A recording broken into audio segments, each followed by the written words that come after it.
Daha müzeye gelmeden önce yolda bizi karşılayan farklı coğrafyalardan ve farklı dönemlere ait birçok lahit mevcut. Fakat biz bu videomuzda Sidon lahitlerine odaklanacağız. Oldu mu öyle ya? Öyle olmadı sanki. Neyse. Herkese merhabalar. Bugün sizlerle birlikte İstanbul Arkeoloji Müzesi'nde sergilenen Sidon lahitlerini göreceğiz.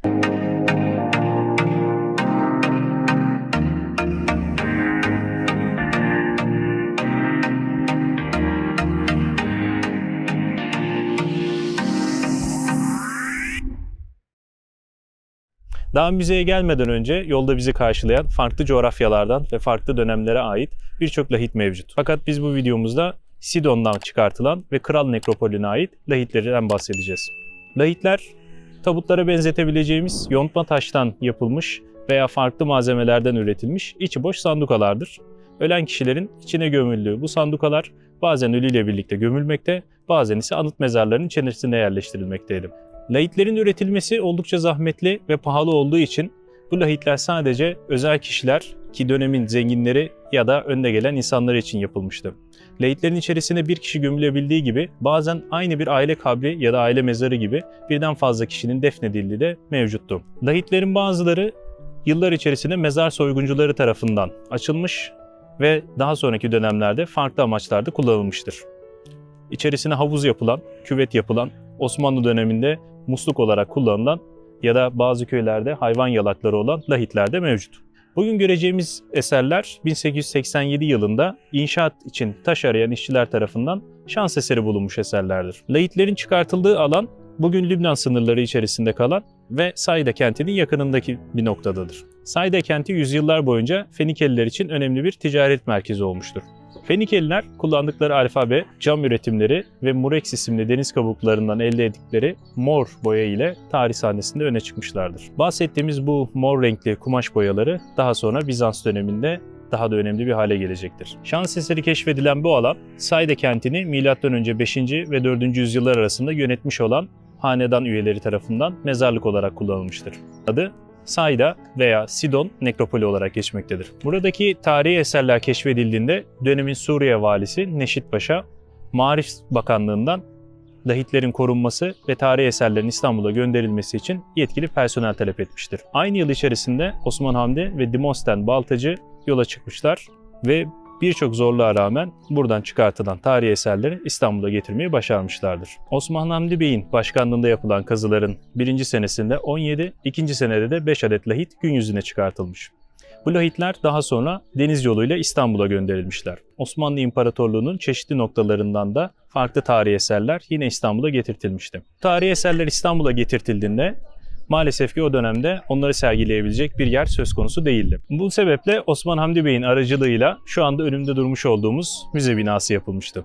Sidon'dan getirtilen birçok lahit ve tarihi eser arasında biz bu videomuzda birkaç tanesinden bahsedeceğiz.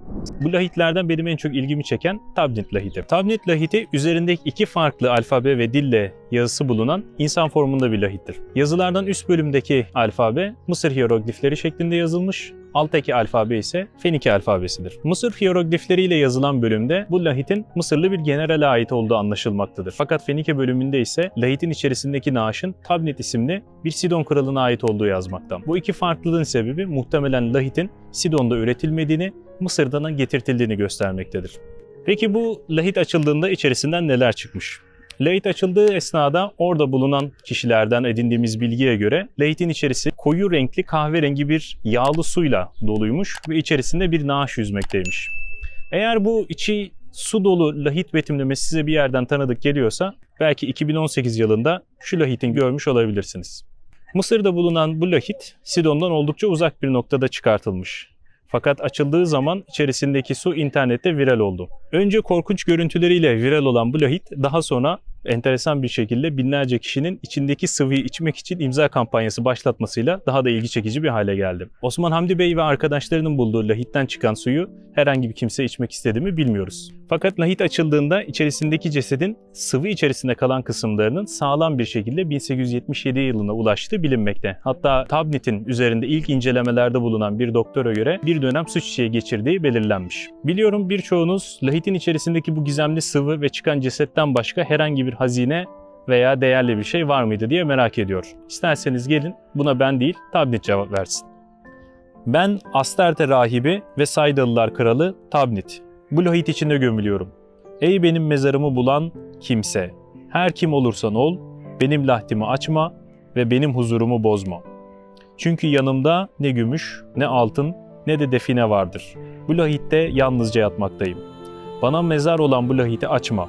Bu türlü hareket Astarte'ye karşı büyük bir hakarettir. Eğer benim tembihimi tutmaz, aksine mezar odamı açar ve benim huzurumu kaçıracak olursan, yaşayan insanlar arasında ve güneş altında nesilden ve soydan mahrum kal ve ölüler arasında yatacak yer bulma. Müzedeki eserler içerisinde özel bir yeri olan bir başka parça ise İskender Lahti. İskender Lahti'nden bahsetmeden önce kanalımıza abone olmayı ve videomuzu beğenmeyi unutmayın. Lahit adını İskender'in üzerinde betimlenmesinden dolayı almakta. Tarihi kaynaklardan Büyük İskender'in Sidon'da gömülü olmadığı çok net bir şekilde bilinmekte. Dolayısıyla lahitin kime ait olduğu tartışılsa da Büyük İskender'e ait olmadığı hakkında kesin olarak konuşabiliriz. Akroterleri, çeşitli hayvanlarla bezeli çatısı, asma yaprakları ve meandros motifleriyle tam bir tapınak formunda olan bu lahit, Pentikus mermerinden üretilmiştir. Lahitin üzerinde birçok sahne oldukça dramatik ve gerçekçi bir şekilde betimlenmiştir. Frizlerden bir tanesinde Pers ve Makedon ordularının mücadelesi gösterilmektedir. Bu sahnelerde Pers askerlerini üstlerindeki filik başlıkları, hafif uçları sivri ayakkabıları ve kollarıyla bacaklarını tamamen kapatan kıyafetlerinden tanımaktayız. Makedon askerleri ise süvari başlıkları, kolları ve bacaklarını açık bırakacak şekilde tasarlanmış kıyafetleriyle dikkat çekmekte. Sahnenin bir köşesinde Büyük İskender başındaki aslan kafası şeklinde miğferiyle dikkat çekmekte.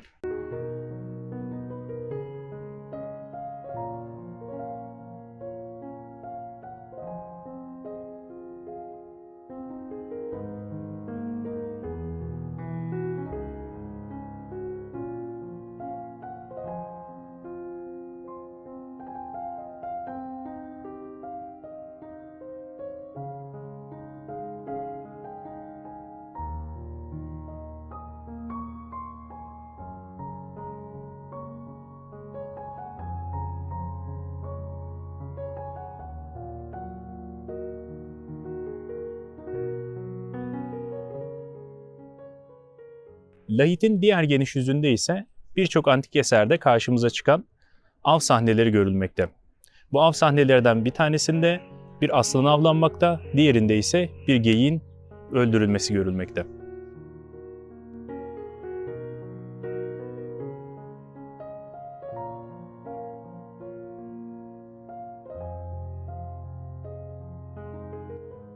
Bu iki sahne arasındaki en belirgin fark, bir tarafta Makedon ve Pers askerleri mücadele ederken diğer tarafta iki farklı kültürün bir arada avlanıyor olması. Lahit'in dar yüzlerinde betimlenen sahnelerden bir tanesinde yine av sahnesi, diğerlerinde ise yine Makedon ve Pers mücadelesi var. Fakat Lahit'in alınlığındaki bir sahne oldukça dikkat çekici. Burada birbirini öldüren insanlar var fakat bunların hiçbir tanesi Pers askeri olarak betimlenmemiş. Askerlerin hepsi Makedon veya Helan kıyafetleri içerisinde. Bu sahne için çeşitli araştırmacılar Büyük İskender'in ölümünden sonra ortaya çıkan iç savaşın betimlendiğini düşünmekte. Hatta bu sahnede kendi subayları tarafından öldürülen Perdikkas isimli Makedon bir komutan olduğu düşünülmekte. İskender lahitini müzede bulunan diğer eserlerden ayıran bir diğer özelliği ise üzerinde günümüze kadar ulaşabilmiş boya kalıntıları. Yazılı kaynaklardan ve çeşitli arkeolojik verilerden antik dönemlerdeki birçok heykelin ve mezar sitelinin ve lahitlerin boyandığını biliyoruz. Fakat o dönemden günümüze kadar ulaşabilmiş boyalı örnek oldukça az. İskender Lahti'nin içerisinde kimin gömülü olduğu hakkında birçok farklı görüş var. Bu görüşler hakkında bilgi almak isterseniz açıklamalar bölümündeki kaynakları okuyabilirsiniz. Neredeyse tüm kültürlerde ölen kişinin arkasından ona olan sevgi ve özlemi göstermenin dışa vurumu ağlamaktır. İşte bu yüzden antik dönemdeki birçok mezarda içi gözyaşıyla dolu şişeler bulunmuştur. Bir sonraki lahitimizde bu dışa vurumun daha farklı betimlenişini göreceğiz. Ağlayan kadınlar lahit olarak bilinen bu lahit yine Osman Hamdi Bey ve arkadaşları tarafından Sidon'dan çıkartılmıştır. Bu lahitte ölen kişinin arkasından yas tutan 18 tane kadın figürü görülmektedir. Her biri birbirinden farklı, eşsiz mimikleri ve farklı duruşlarıyla betimlenen bu kadınların tam olarak kim olduğu bilinmemekte. Lahit'i ilk gördüğünüzde sizlere ilk başta Anadolu'da oldukça yaygın olan ve para karşılığı cenazelere gidip ağıt yakan kadınları hatırlatıyor olabilir. Bu gelenek antik dünyada da yaygındı. Fakat belki de bu kadınlar sadece ölen kişinin haremine ait insanlar ya da aile üyeleriydi. Bir ilginç teoriye göre Homeros'un İlyadası'nda adı geçen Aşil'in cenazesinde ona ağıt yakan 9 müyüzle aynı kişi olabileceği. Müyüzler antik Yunan ve Roma dininde esin perileri olarak geçmekte ve ölen kahramanların arkasından ağıt yakmakta. 9 müyüz diyorum ancak üzerinde 18 tane kadın var. Bunu daha iyi anlayabilmek için Lahit'e çaprazdan bakmamız yeterli. Belki de bu kadınlar büyük kahraman Aşil'in cenazesine gelip ona ağıt yakmış olan 9 müyüzün betimlenmesidir. Lahit'e çaprazdan bakıldığında aynı anda 9 kadın görülmekte.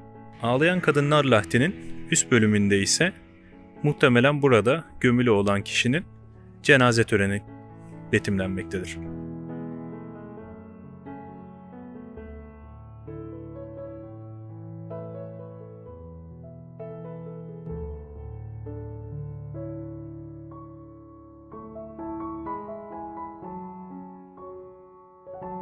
Videomuzda bahsedeceğimiz son lahit ise Likya lahti.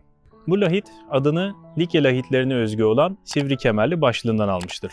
Bu tip lahitlerin kapakları genelde ters dönmüş birer kayıya benzetilir.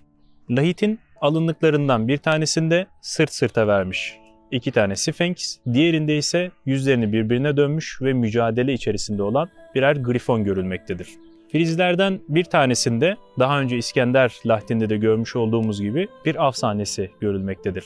Diğer frizde ise 4'er tane atın çektiği at arabalarıyla avlanan vahşi bir hayvan görülmekte. At arabalarıyla gerçekleştirilen bu sahnedeki insan figürlerinin saçları ve kıyafetlerinden dolayı bu karakterlerin kadın olarak betimleyen araştırmacılar mevcuttur. Bu karakterler için Amazon savaşçıları yorumu yapılmaktadır. Likya lahtinin üzerindeki figürlerin işlenişi İyon kültüründeki diğer heykellere oldukça benzemektedir.